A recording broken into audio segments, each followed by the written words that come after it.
80 तक में बेगूसराय में हीरा बाबू और विश्वनाथ सिंह शर्मा जी दो ऐसे व्यक्तित्व हुए जिन्होंने अरोला एस्टेट, यही 3 परिवार और 3 व्यक्ति ने इस जिला में आज जितने भी आप इंस्टीट्यूशन देख रहे हैं सबके स्थापना में अगर सबसे बड़ा योगदान रहा है तो इन 3 व्यक्तियों का।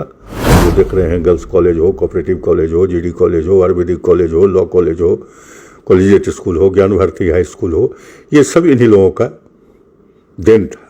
आज क्यों संभव है? आज संभव इसलिए नहीं है कि अभी जो लोग राजनीति में आए, जिन लोगों ने विगत 80 के बाद जो नेतृत्व रहा है यहाँ का, लोगों ने अगर आप ठीक से इतिहास को खंगालिएगा तो इन लोगों के पीरियड में एक भी संस्था बेगूसराय में इन लोगों ने स्थापित नहीं की। जो संस्थापक थे, जो संस्थापक परिवार था, जो समाज के लिए कुछ कर सकता था, उससे ये लोग इतना डरते थे कि उन लोगों के नाम की चर्चा और उन लोगों के द्वारा बनाए गए संस्थाओं पर भी हावी होके डोनर परिवार को उससे अलग करके, संस्थापक परिवार को अलग करके अपना वर्चस्व कायम करने के लिए ये स्थिति हो गई कि कुछ दिनों के लिए मेडिकल कॉलेज में एडमिशन बंद। आज के दौर में जो नेता सब हैं या फिर जो लोग हैं वो सब बेगूसराय के बारे में उतना सोच नहीं पाए और आप भी समझाते समझाते थक गए, और यही कारण रहा कि बेगूसराय में आज मेडिकल कॉलेज में अभी तक शिलान्यास का खाली फीता ही कट रहा है।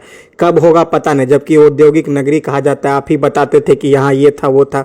तो बेगूसराय में शिक्षा के मामले में इतना पीछे रह ही बेगूसराय के शिक्षा जगत में, अगर शिक्षा जगत में क्रांति लाने का अगर नाम और काम कहा जाए तो एक ही शख्स को जाता है, जो अयोध्या प्रसाद जी के परिवार को जाता है, और हीरा बाबू जो कि इस पीढ़ी को लेकर चले, जो शिक्षा जगत को लेकर चले, और उन्हीं के परिवार से कह जाए अनिल कुमार सिंह जी हमारे बीच हैं। और आज 101वीं मतलब जयंती के रूप में आज इनसे हम बात करने आएंगे, और कई संस्थान जो हैं उनके परिवार और इनके परिवार द्वारा जो है बेगूसराय जगत को दिया गया। अगर वो आज के दौर में मौजूद रहता तो मुझे लगता है कई प्रतिष्ठान जो खुलते। लेकिन खुशी की बात यह है कि इनके घर से नेट में एक इनकी पुत्री जो है क्वालिफाई की है, और साथ में इन्होंने प्रण लिया है कि अगर यहाँ के जनप्रतिनिधि अगर इनके साथ आ जाए तो वो जो है एक विश्वविद्यालय कहे हैं वो यहाँ पर स्थापना कर सकते हैं। सबसे पहले इनसे जानने की कोशिश करेंगे। सबसे पहले बधाई हो सर, आज आपकी पुत्री का भी जो है क्वालिफिकेशन भी अच्छा खासा मार्क्स से उन क्वालिफाई कर गई है। साथ में आज जन्म तिथि जो है 101वां है, तो क्या कहना चाहेंगे? आज हीराओं की 101वीं जयंती है। इस अवसर पर मैं उनके प्रति अपना श्रद्धा सुमन अर्पित करता हूँ। उनकी पुत्री, हमारी पुत्री लॉ से ही नीट में क्वालिफाई की है, और इस उपलक्ष्य में हमारे पिताजी की बड़ी इच्छा थी कि बेगूसराय में एक 5 इयर्स कोर्स का लॉ की पढ़ाई का संस्थान होना चाहिए। इस अवसर पर मैं चाहूँगा कि इस वर्ष में उन्हीं के नाम पर एक 5 वर्षीय विधि महाविद्यालय की स्थापना हो। संभव कैसे होगा अनिल सर? उसके लिए मैं अपने प्रयास से करूँगा, लेकिन उनका ज़माना और हम लोगों के ज़माने में बहुत अंतर है। उनके ज़माने में जो जनप्रतिनिधि होते थे, सरकार के जो नुमाइंदे होते थे, प्रशासनिक पदाधिकारी होते थे, वो समाज के लिए ऐसे काम करने वालों को सहयोग दिया करते थे। लेकिन 80 के दशक के बाद 80 तक में बेगूसराय में हीरा बाबू और विश्वनाथ सिंह शर्मा जी दो ऐसे व्यक्तित्व हुए जिन्होंने अरोला एस्टेट के भी योगदान को नहीं भुलाया जा सकता है। यही 3 परिवार और 3 व्यक्ति ने इस जिला में आज जितने भी आप इंस्टीट्यूशन देख रहे हैं उस सब के स्थापना में अगर सबसे बड़ा योगदान रहा है तो इन 3 व्यक्तियों का, और एक प्रशासनिक पदाधिकारी उमर साहब का, जिनके प्रयास से बेगूसराय में गर्ल्स स्कूल, मिडिल स्कूल और हाई स्कूल खुला। उमर हाई स्कूल बेगूसराय को एसडीओ थे जिस समय मिडिल स्कूल खुला, और जिस समय हाई स्कूल खुला 45 में, उस समय वो बेगूसराय के मुंगेर जिला के कलेक्टर थे। तो प्रशासनिक सहयोग और जनप्रतिनिधियों के सहयोग से उस समय जो लोग समाज के लिए काम करना चाहते थे उनको प्रतिष्ठा मिलती थी, उनको सहयोग दिया जाता था। और ये सब इंस्टीट्यूशन बेगूसराय में आज जो देख रहे हैं, गर्ल्स कॉलेज हो, कोऑपरेटिव कॉलेज हो, जीडी कॉलेज हो, आयुर्वेदिक कॉलेज हो, लॉ कॉलेज हो, कॉलेजिएट स्कूल हो, ज्ञान भारती हाई स्कूल हो, ये सब इन्हीं लोगों का देन था। आज क्यों नहीं संभव है? आज संभव इसलिए नहीं है कि अभी लोग राजनीति में आए, जिन लोगों ने विगत 80 के बाद जो नेतृत्व रहा है यहाँ का, उन लोगों ने, अगर आप ठीक से इतिहास को खंगालिएगा तो इन लोगों के पीरियड में एक भी संस्था बेगूसराय में इन लोगों ने स्थापित नहीं किया। और जो संस्थापक थे, जो संस्थापक परिवार था, जो समाज के लिए कुछ कर सकता था, उससे ये लोग इतना डरते थे कि उन लोगों के नाम की चर्चा और उन लोगों के द्वारा बनाए गए संस्थानों पर भी हावी होके डोनर परिवार को उससे अलग करके, संस्थापक परिवार को अलग करके अपना वर्चस्व कायम करने के लिए ये स्थिति हो गई कि कुछ दिनों के लिए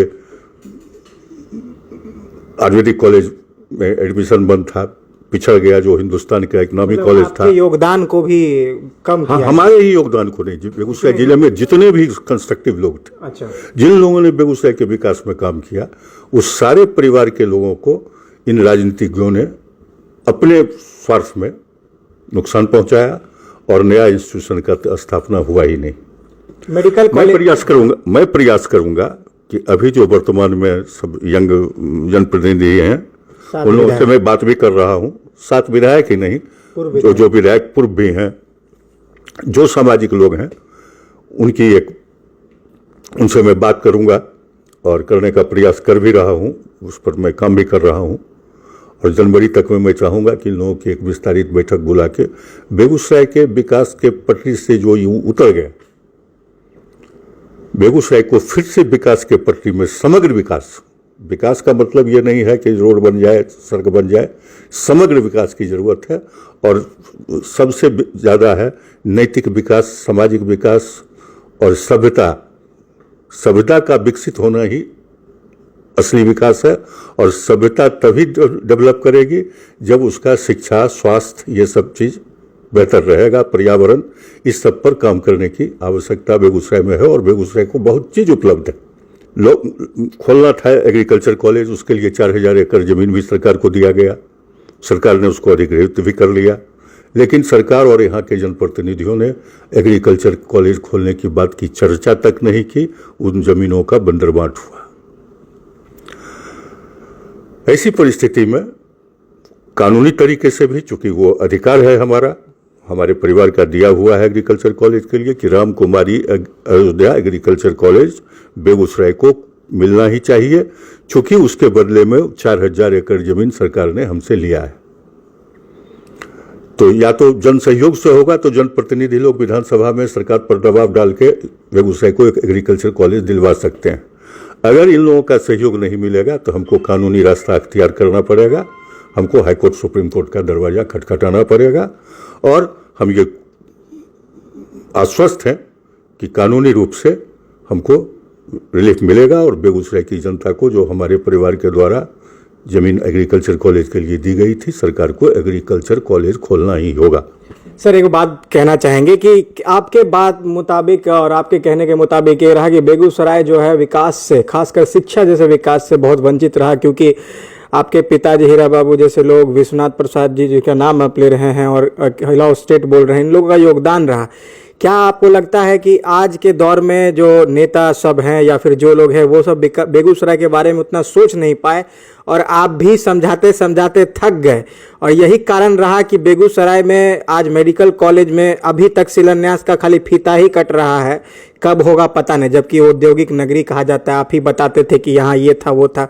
तो बेगूसराय में शिक्षा के मामले में इतना पीछे रह ही क्यों गया? साजिश होते रहा क्या? वो तो बता ही दिया कि जो यहाँ के राजनीतिज्ञों ने असहयोग आंदोलन शुरू किया, कि कंस्ट्रक्टिव वर्क करने वाले जितने परिवार थे, जो लोग बेगूसराय के विकास के लिए प्रयास कर रहे थे, जो लोग चाहते थे कि बेगूसराय में अच्छे अच्छे इंस्टीट्यूशन खुले, आज बिजनेस में ही हमारे यहाँ राजनीति में लोग आ गए हैं, बड़े बड़े बिजनेसमैन। अगर चाहते थोड़ा सा कंस्ट्रक्टिव होते तो आज तो प्राइवेट यूनिवर्सिटी खुल रहा है। तो वही हम प्रयास करेंगे कि इन लोगों से बात करके एक माहौल ऐसा बनाया जाए कि हमारे जो जनप्रतिनिधि हैं, भगवान की कृपा से अभी सब संपन्न लोग हैं। अच्छा। करोड़ों रुपया चुनाव में खर्च करते हैं। जितना रुपया वो चुनाव में खर्च करते हैं उतना में वो कॉलेज हो जा सकता है। और अगर यहाँ के हमारे जैसे लोगों का सहयोग लेके चाहेंगे तो यहाँ जैसे बेंगलोर है, हैदराबाद है, पुणे है, इंस्टीट्यूशन का हब है। तो बेगूसराय तो इंस्टीट्यूशन का हब हो सकता है, औद्योगिक नगरी है। सरकार का सहयोग, अगर जनप्रतिनिधियों का सहयोग मिले और ऐसे जो परिवार यहाँ हैं जो दाता परिवार हैं कि यूनिवर्सिटी के लिए जमीन चाहिए, फलना चाहिए, चलना चाहिए, कैसे होगा, इसमें अगर सब लोगों का सहयोग लिया जाएगा तो जब उस जमाने में इतना बड़ा बड़ा इंस्टीट्यूशन हो सकता था। आयुर्वेदिक कॉलेज मेडिकल कॉलेज है, तो उस समय 47 में मेडिकल कॉलेज खुल सकता था, तो अभी क्या दिक्कत है? अभी तो हमारे जनप्रतिनिधि सब तो उनका देखिए जो भरते हैं अपना क्या कहते हैं उसको, नॉमिनेशन में संपत्ति, करोड़ों अरबों का ट्रांजैक्शन सबका है। और सब समाज सेवी भी हैं, साल में बहुत लाख, 2 लाख 4 लाख का तक कंबल ये लोग बांट देते हैं। तो पैसे की कमी नहीं है, सिर्फ ध्यान दिलाने की जरूरत है। एक सामाजिक सरोकार जो पहला था उसको फिर से स्थापित करने का प्रयास का संकल्प लेते हुए हम इस दिशा में काम करना चाहते हैं और आगे उम्मीद रखते हैं कि इस वर्ष से ही उसका कुछ रिजल्ट सामने आना शुरू हो।